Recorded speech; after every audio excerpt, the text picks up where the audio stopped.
ഓരോ ദിവസവും നമ്മൾ ഈ ദിക്ർ രാവിലെ അങ്ങോട്ട് സുബഹിസ്കാരം കഴിഞ്ഞിട്ട് ഈ ദിക്ർ ഒരു ചുരുങ്ങിയതൊരു 3 പ്രാവശ്യമെങ്കിലും ഈ ദിക്ർ നമ്മൾ അങ്ങോട്ട് ചൊല്ലിയാൽ അന്നത്തെ ദിവസം നിനക്കും നിന്റെ കുടുംബത്തിനും നിന്റെ സമ്പത്തിനും ഒന്നും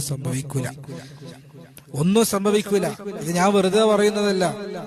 ലോകത്തിന്റെ നായകൻ നബി മുഹമ്മദ് മുസ്തഫ അവിടുന്ന് ഇന്നുവരെ കളവ് പറഞ്ഞിട്ടില്ലല്ലോ.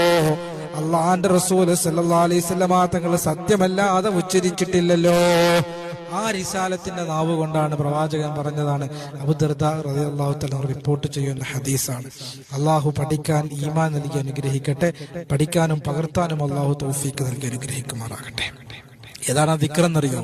അള്ളാഹുവിന്റെ റസൂൽ പറയുന്നു, അഊദു ബികലിമാത്തില്ലാഹി താമ്മാതി മിൻ ശർരി മാ ഖലഖ്.